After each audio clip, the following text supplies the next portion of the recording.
Hey mates, good afternoon. I hope you guys can hear me just fine. So I decided as part of my little trip today, I wanted to go over to the Indian Mound Reserve once again, reuniting as it were.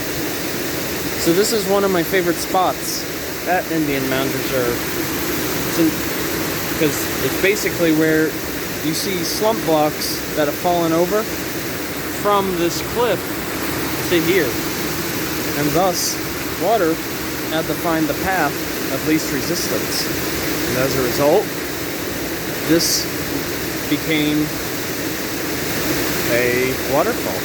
Essentially, you could say I'm once again chasing waterfalls, but in a good way. But essentially the bedrock that's around here is Cedarville dolomite, as I've mentioned before in the past. But then you've also got massy shale, which is sort of a deeper layer within the rock here. Funny thing, massy shale is actually named after this particular creek, which is called Massey's Creek. So you figure, with shale being a much more erosive rock, that caused some of these slump blocks of Cedarville dolomite to fall, and thus it created this feature that we see here. And as I said, it's that time of the year now where we see a bunch of canopy. You know, there's a lot of shade here. Now, unlike when I was here maybe about 2 months ago, there was a lot more sunlight. That was where I'm currently located right now. And that's just because the leaves at the time weren't as prevalent. But I have noticed, like this tree to my left, it looks like it is a red maple, I believe. Or, excuse me, I don't think it's a red maple. I think that is an American elm, actually. Or slippery elm, to be more specific. But this is a neat spot, you guys. This is over in Cedarville, Ohio. It's just a small little village located near Yellow Springs, actually. And for those of you who have followed my content for quite some time, I've been here numerous times. So, in this case, I'm just showing the place from another perspective, because I've done videos down there, up here. So it's all a matter of perspective, right? Absolutely. Alright, give me just a second. I want to show another perspective, as a matter of fact. Here we go. Alrighty, now we're at a different spot. Where I was just a moment ago, I was standing right on top of that rock there. So now you're kind of seeing it from behind. Actually, in the past, at this exact spot, I would have a hammock that would lie right here. And boy, oh boy, would it be relaxing. Absolutely.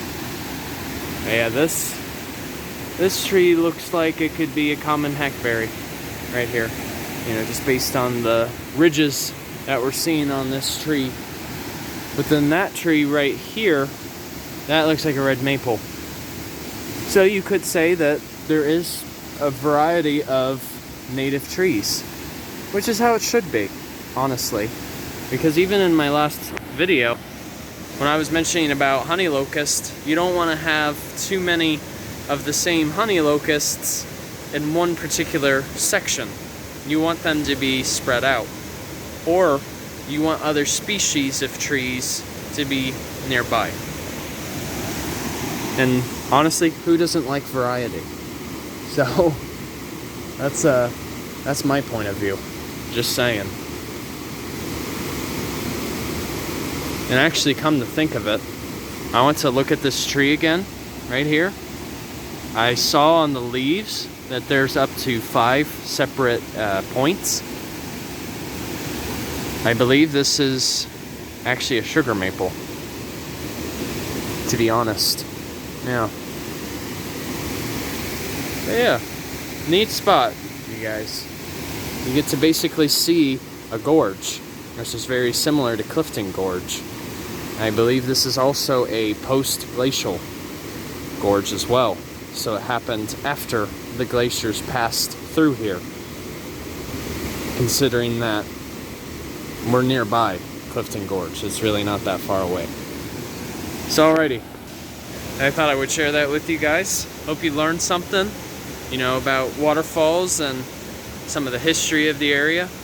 Yeah, Dina Indians, for instance, they loved this area as it provided plenty of drinking water, and you know, with these rocks, there was opportunity to go under the rocks and maybe sleep for the night. So I would have done the same thing. So take care, you guys. Enjoy your Sunday. And once again, Journey on a Journey is outwards. Take care, folks.